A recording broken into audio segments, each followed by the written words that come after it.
I think the first thing to understand is that the industry is already culturally safe for whiteness. If we don't have high racial literacy, we don't always recognize the thing that's going to cause harm. The thing about cultural safety is it's a human right. Cultural safety, just like any other safety, it's a shared responsibility. You might have a cultural safety consultant or officer. I do that a lot. And I always say from the very beginning, this is on everyone.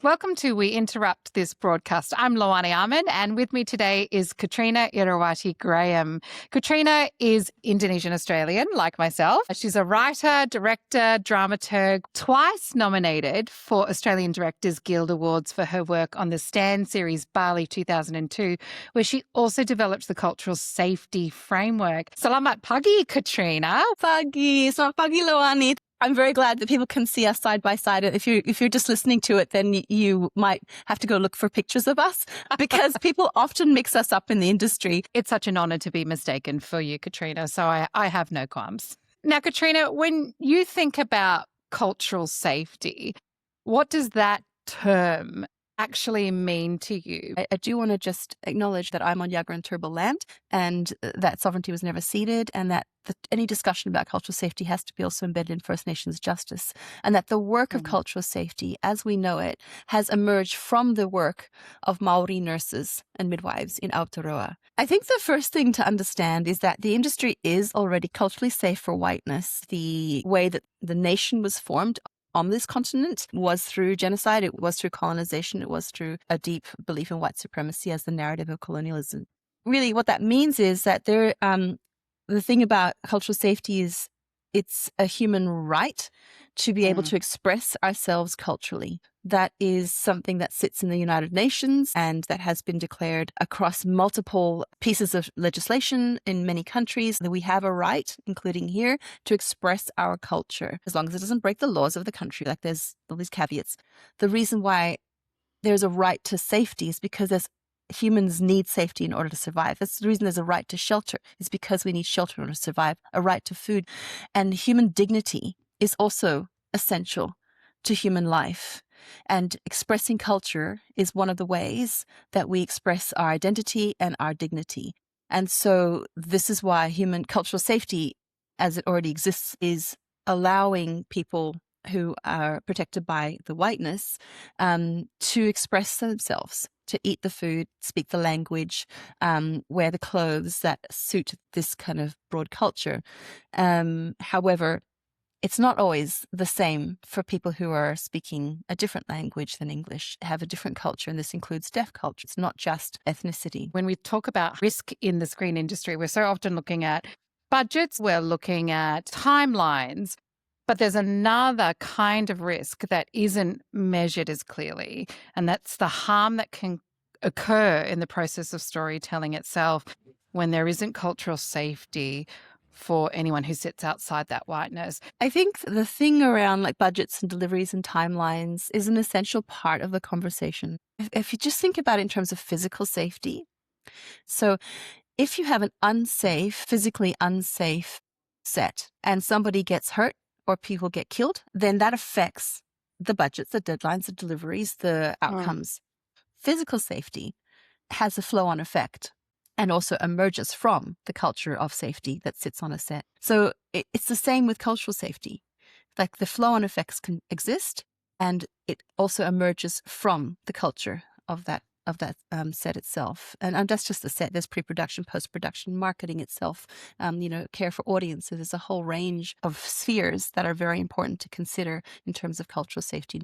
Why is cultural safety so hard to measure and track? Why isn't that as much of a concern as physical safety? It really comes down to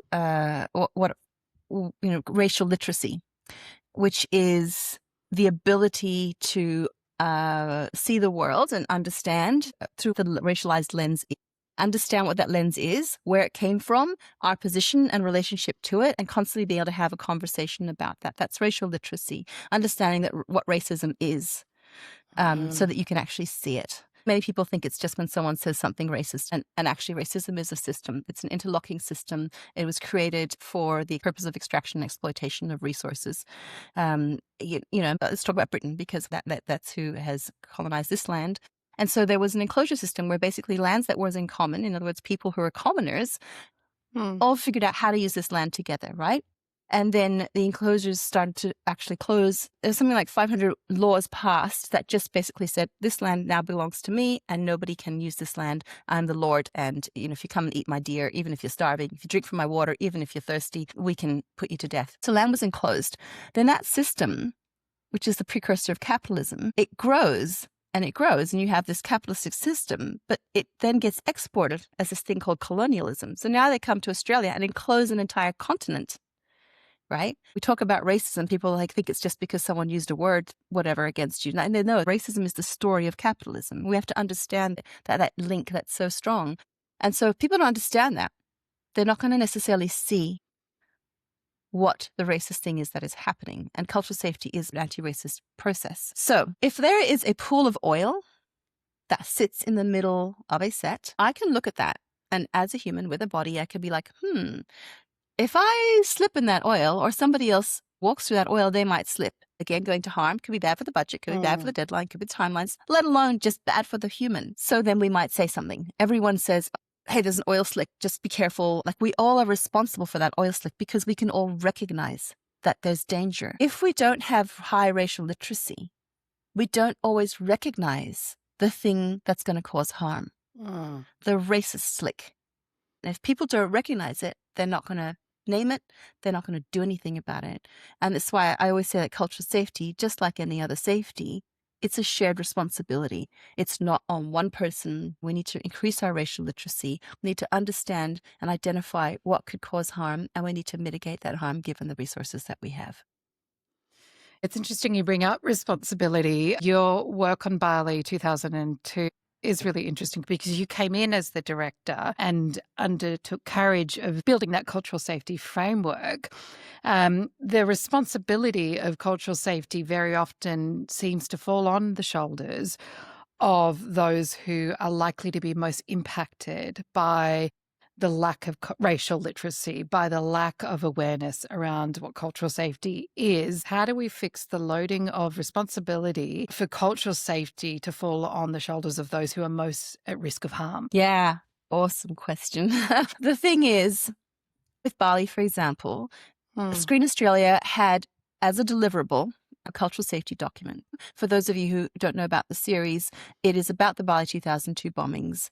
It was under COVID times, we couldn't shoot in Indonesia, so we're in Sydney, shooting Sydney as Bali. It was a very sensitive subject, and we knew that we were going to have hundreds of extras that were Indonesian. So the cultural safety document was a requirement. It was the first time any of the producers had been asked for this deliverable. And so they sort of went, let's have a meeting. We'll get this document signed off. Katrina, can you help us? And I was like, I know, because A, I've been working in anti-racist spaces for a long time. B, as a woman of color, I have had the impact from the first time I moved to Australia when I was young. I knew that it would take more than that. We're going to need a lot more time. It's going to need a lot more expertise. And what I really want to credit, particularly Sarah Richardson from Enjamal Shine, in doing is she just went, okay, you're right. I don't know. And Kerry Mainwaring also was like, okay, I'm handing this over. Peter Wakiti's also one of the producers, was busy directing because he was co-directing. And so I took over that role. I knew that I was going to be very busy directing my first TV series. It's a massive job. But I also knew that Indonesian people with any issues would come to me, because even in the audition phase, in pre-production, that was already happening. I knew that once we started shooting, especially, I wasn't going to be able to do both jobs at the same time. So I knew I needed a team. And in order to have people who had high racial literacy, but could also have a high understanding of Indonesian culture, Islam within Indonesia, and Bali within Indonesia, I knew that I needed people who were deeply trusted by community. And so I brought on the amazing Afira O'Sullivan and her amazing husband, Murtala. They have run for a long, long time Suara Indonesia Dance, and Alfira was the person managing the cultural safety on set. I was helping to design the processes, and which is the first time I'd done it, so this is all very new. And then Murtala, or Bang as we call him, which means brother, Murtala was running the extras. Just because you're impacted doesn't mean you have racial literacy, right? It just so happens that I do. And it just so happens that Alfira does. And Pakatut Ilyarsa, who's the most wonderful story editor, Balinese man. We had Michael Toisuta, who's Indonesian, in the writer's room, and that was very important as well. We had other Indonesian people who were working in art department, etc. So we were very careful to curate who was going to be in this role. People who are most impacted, who have also thought carefully, have skin in the game and are in a good position to hold the space of cultural safety. I don't actually see that as weight. I know it's extra because basically, as you know, especially in a PSC, First Nations people have the same issue. Like, you are trying to create the work, but you also have to make space for the work and make space for yourself so that you can do the work in safety. The work can go through the pipeline and reach an audience in safety, that it's safe for the audiences who receive it. Like, there's so much work that needs to be done there. And like, this goes back to the point. Of course, the industry is already culturally safe for whiteness, as the whole nation is. The whole nation was built on it. It was designed to protect this idea of whiteness, this lie of racism, this absolutely racist lie that we even have different races. So there's only one race, it's the human race. That is all there is. There is lots of permutations of ethnicities and culture and whatever within that, but we are only one race. So racism is built on the lie that we are separated, and it's designed to separate and other us. So as racial literacy increases, as we work towards deconstructing and decolonizing and indigenizing ourselves and really just paying attention and listening and removing these thorns of capitalism, the idea that people are not as important as things. As we remove those thorns of separation, the thorns that divide us, as we do that, then we increase our ability to be responsible, to recognize the frickin' oil slicks that are sitting all around us. It's a shared responsibility. It's not on one person. You know, you might have a cultural safety consultant or officer, but I do that a lot. And I always say from the very beginning, this is on everyone. We need to understand and identify what could cause harm, and we need to mitigate that harm given the resources that we have. Specifically in the screen context, what does that look like in practice? If we are doing the work right, then we share the cost and we share the benefits. Because actually cultural safety, and I say this about a lot of things, like gender equity, these are not goals. They're outcomes of justice. And justice, whose responsibility is justice? Everybody's responsibility. We all have a role to play. And in a film set, in a film production, everyone has a role to play, from producers, from editors, from makeup artists. Every single one of those roles has a very important part to play. Our role as culture creators and cultural reflectors is immensely powerful and has an immense responsibility. We need to all be stepping up in this space. We need to be educating ourselves on racism. We need to be allied very strongly with First Nations justice. In our industry, I feel like we can be a freaking guiding light. We're so lucky because Maori nurses, Maori women, and midwives in Aotearoa have already done that work. The work that I do is built on the incredible, powerful, and brave and meaningful work that they do and continue to do. And I really want to shout out to the amazing Dr. Ruth D'Souza, who comes from there as well. And also to Irawati Ramsden, the amazing Maori nurse who's just done so much seminal work in this area.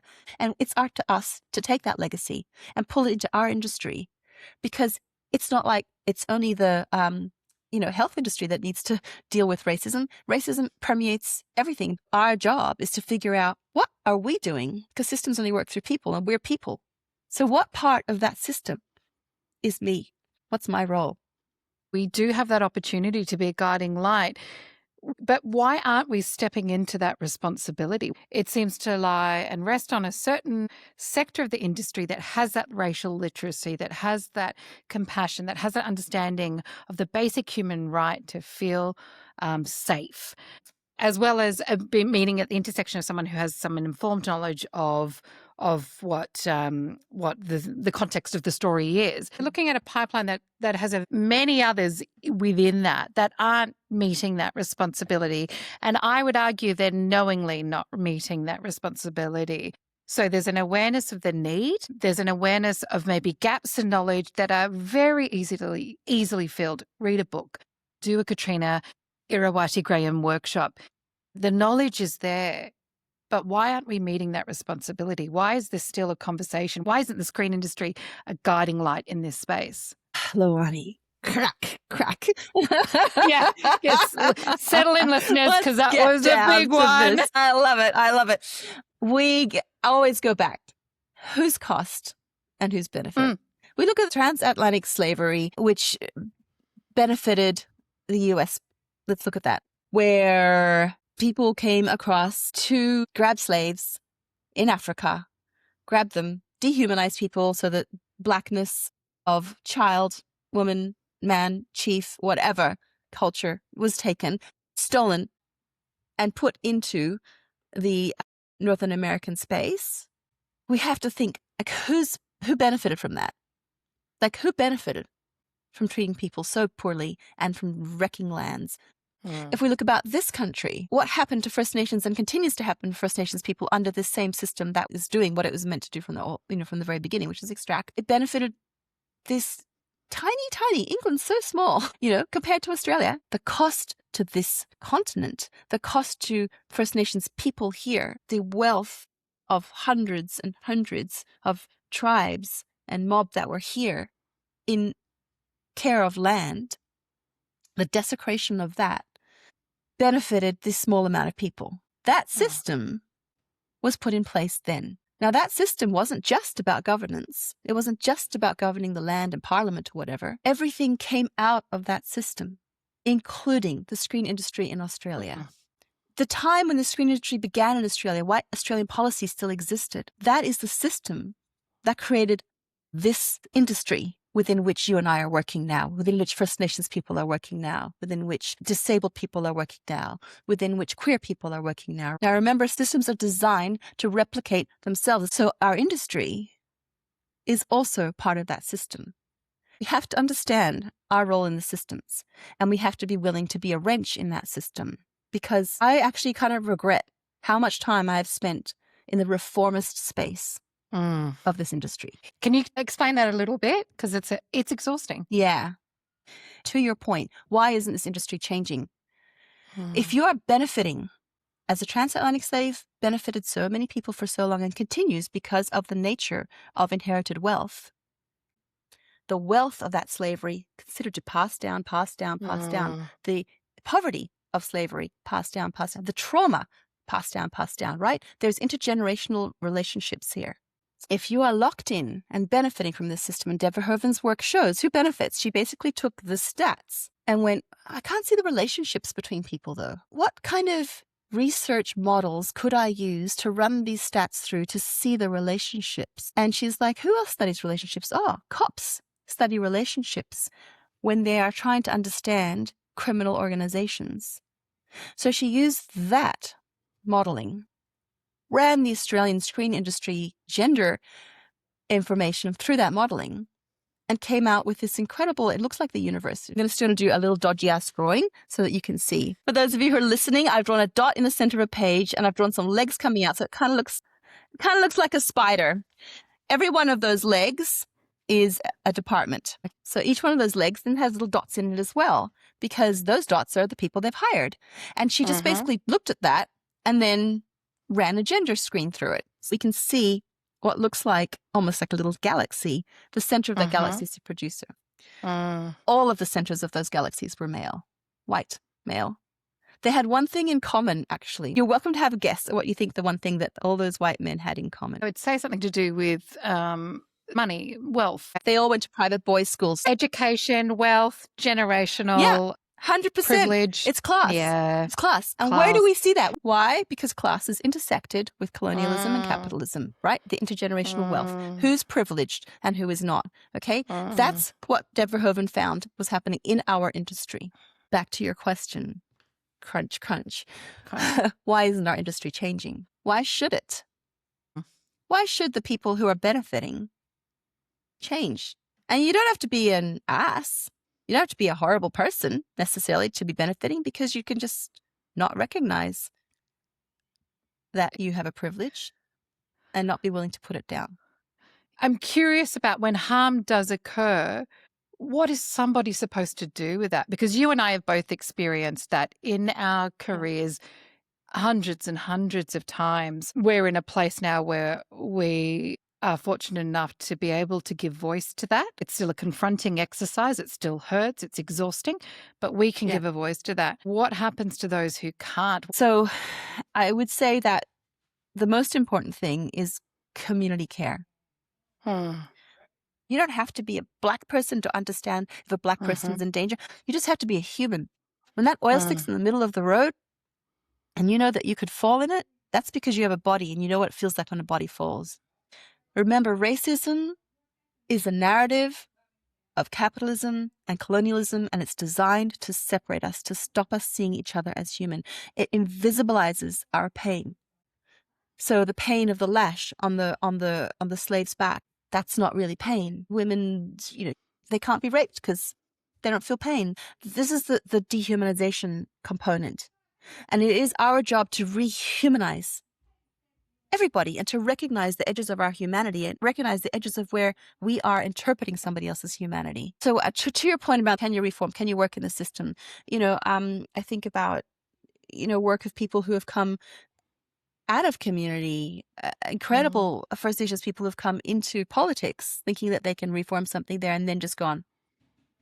It's not possible. Or the cost is too high for too little benefit that can be undone. Look at the pain, the absolute pain, regardless of where you sit on the voice, the pain that was caused to First Nations people and communities during that referendum, the same as during the marriage equality to the queer LGBTQIA+ community. So, what can people do? I would say build community.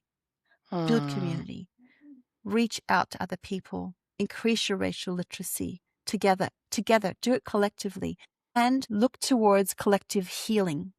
Because we're not going to just do this individually.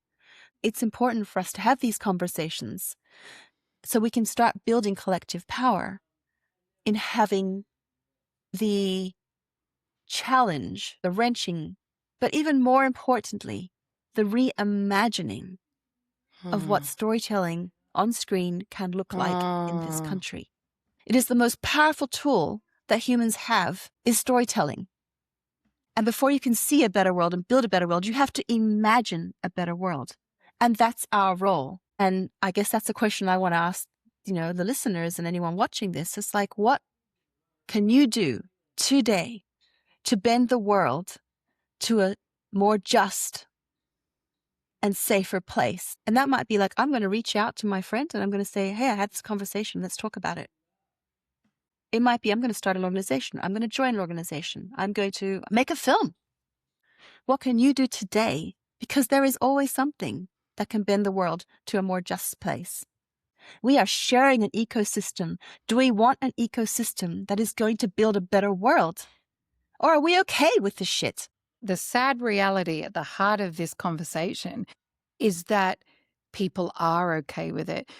We know the world that we're living in and we turn a blind eye, and I include myself in that.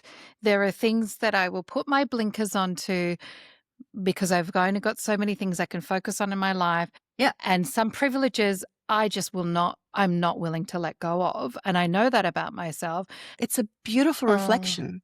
It's the ability to say, I'm thinking about this. There are some thorns that are in there that I just don't have the ability to pull out right now, right? This is why it's not individual work. This is why it's collective work.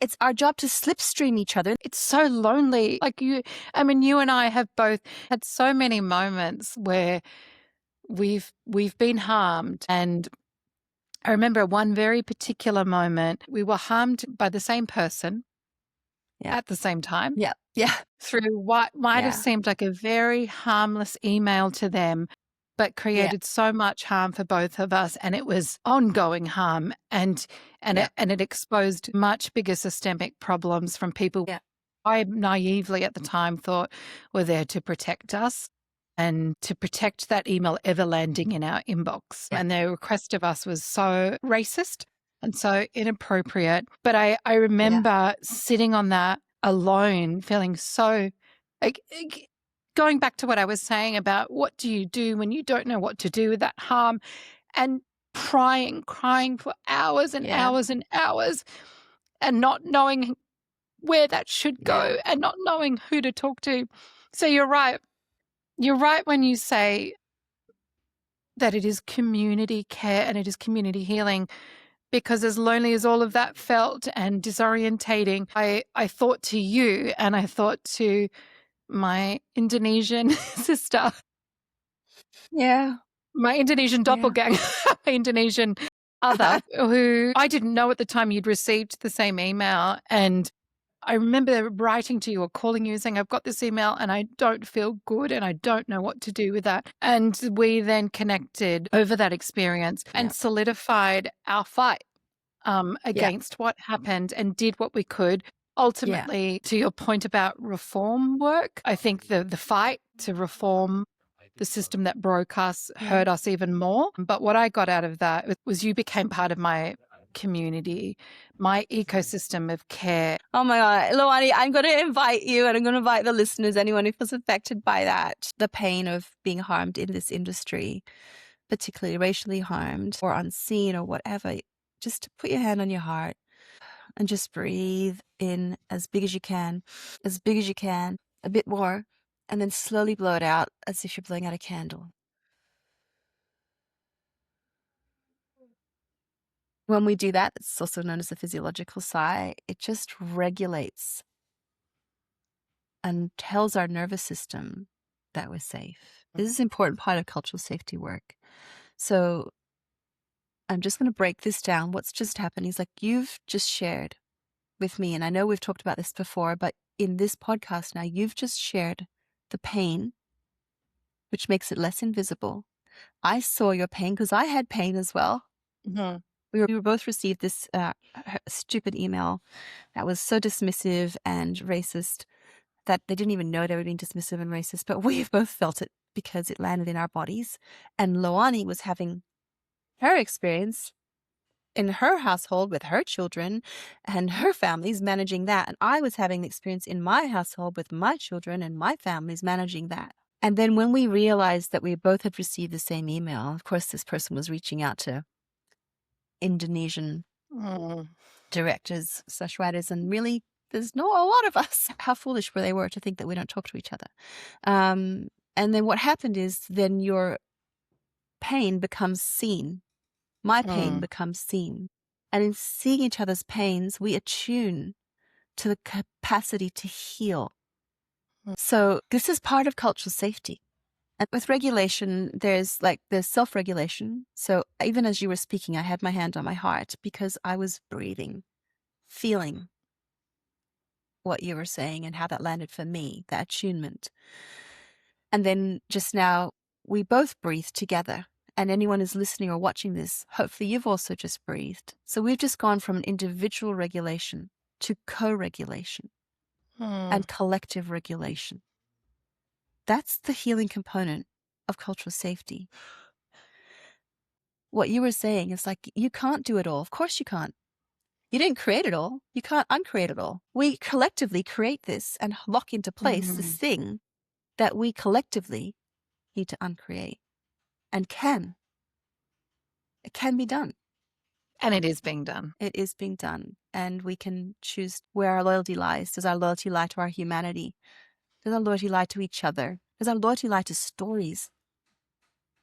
Or does our loyalty lie to wealth and systems that have harmed people?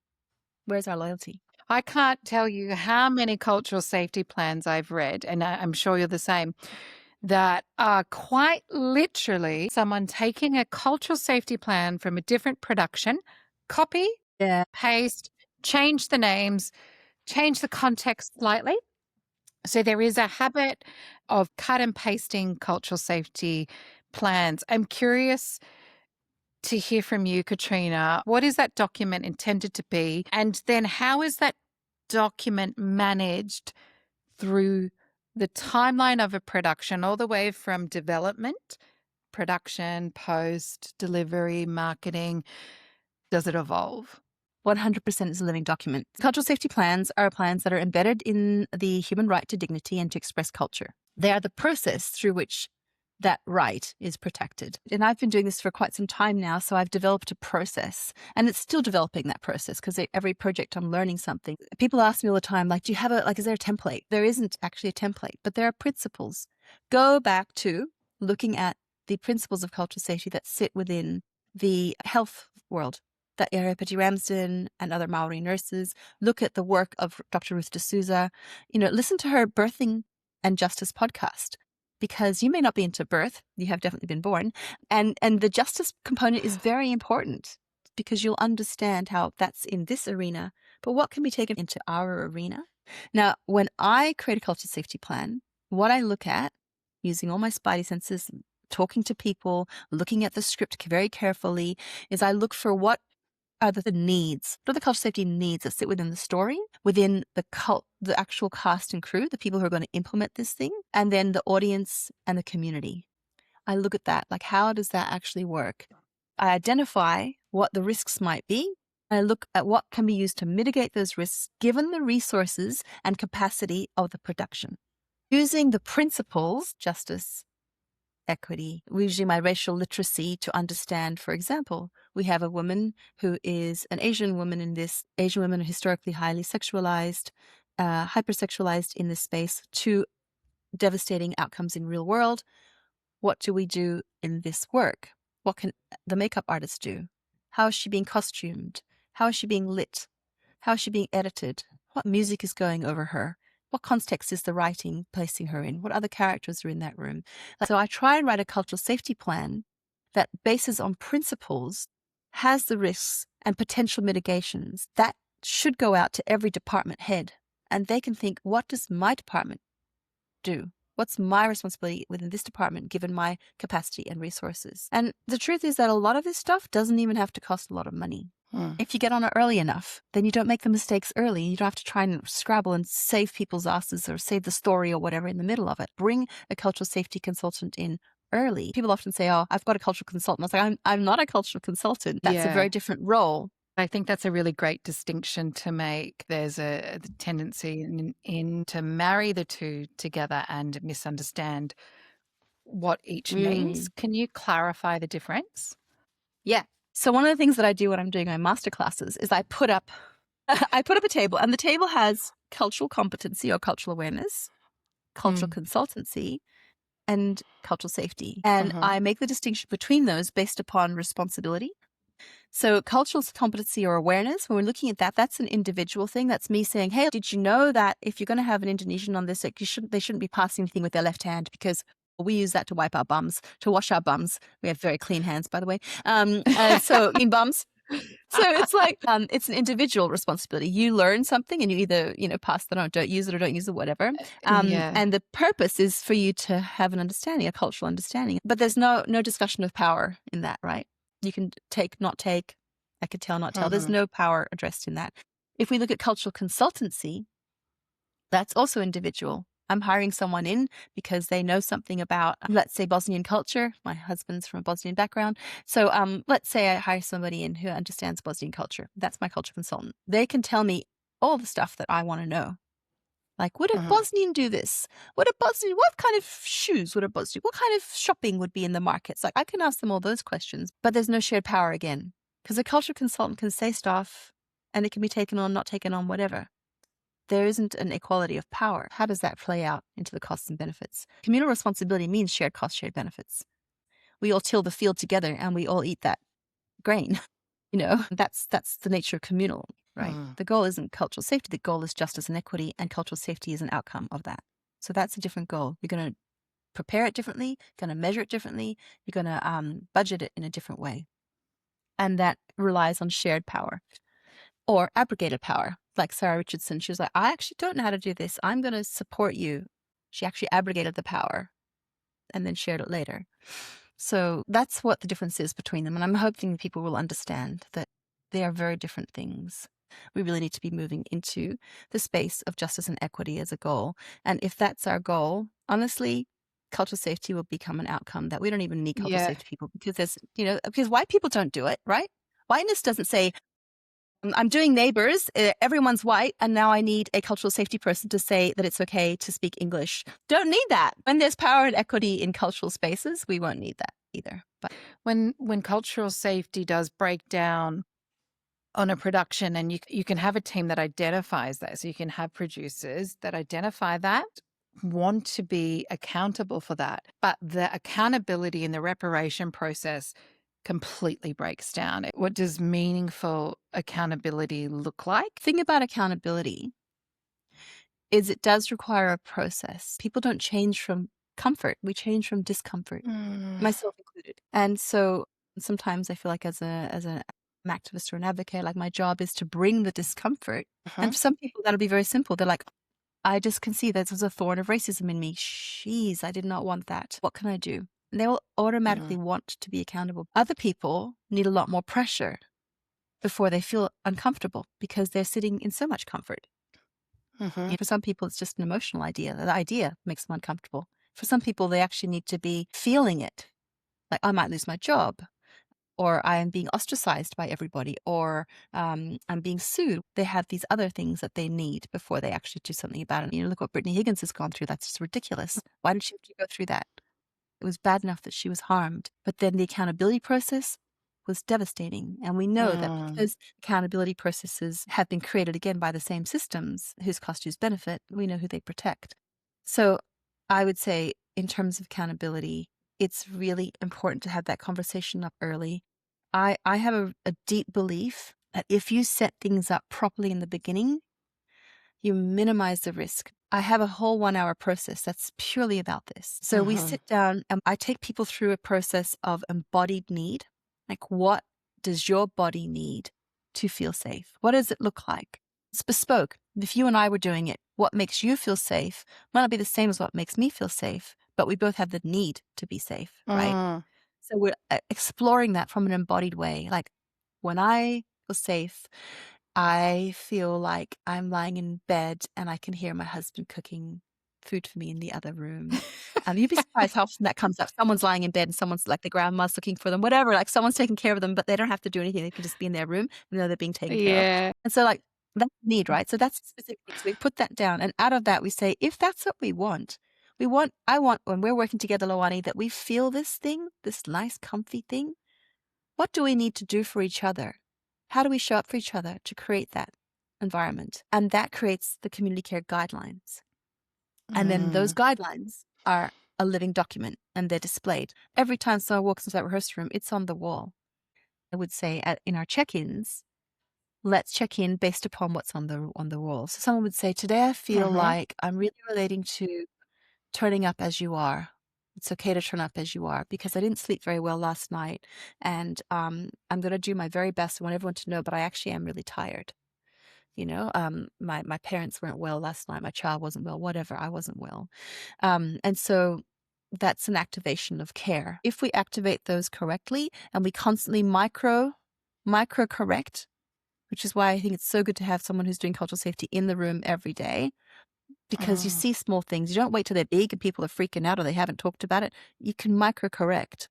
Now, that doesn't mean that there shouldn't be accountability. Of course, there still needs to be that accountability, but if you have developed a relationship and a language, that accountability process becomes a lot easier, more visible, more apparent, more connected, because we want accountability wherever possible to be in a connected way. I'm very interested in transformational justice as well, different to restorative justice. If people are listening and they don't know, restorative justice, like, we're going to restore. And some people are like, well, restore to what? The crappy thing that was there before that caused the problem in the first place? No, we want transformative justice so that at the end, things are better than they were.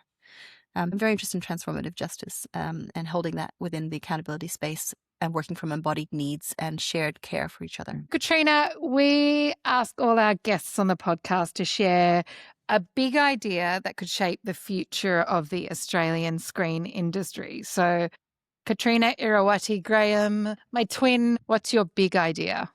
So, my big idea is really more of a question. What can you, your listeners, myself, what can we do today to bend the world to a stronger, more just, fair place that has more joy, that has more excitement, that has more needs being met? Like, what can we do today? What can you do today? Because there is always something that can bend the world to a more just place. And what imagination work can we do to see an industry how we want storytelling on screen to happen in this country? That's my big idea. I really want people to think about that, because I'm thinking about that. And I've dedicated a lot of my life to thinking about that and enacting that as much as I can. And it is a big beast. It is a collective beast. So if we're all doing that work together, maybe we'll have a chance, In fact, more than that, we can do this. We can do this. I've worked with you a number of times, and every time I step into your spaces, they immediately feel like you're actively looking to bring all of those beautiful bendings of the universe into the process. You're actively seeking to understand the needs of the room. It prevents so much harm by just asking, what are your needs? How can they be met? And I appreciate you. I appreciate all the work that you do. I'm so glad that people like you exist. I take so much of what you say, and it sticks with me. And I really hope that's the experience of listeners today. Thank you, Loani. I love you and appreciate you and all the work that you do as well. So thank you. And also everyone that I've mentioned today, it's difficult having worked on trying to reform this industry for a long time. I'm so grateful to all the people who have. I really am so grateful to, people like, I was saying, like Belinda Wardell, it's like Anna Tawari, who's diversity in Australian media, is such an important space for discussion. People working in the disability space, thank goodness for Fiona Toomey, thank goodness for, Kylie Findlay, thank goodness for, Steph Dower, the incredible people who do the work that they do. We all benefit. We all benefit. We all benefit.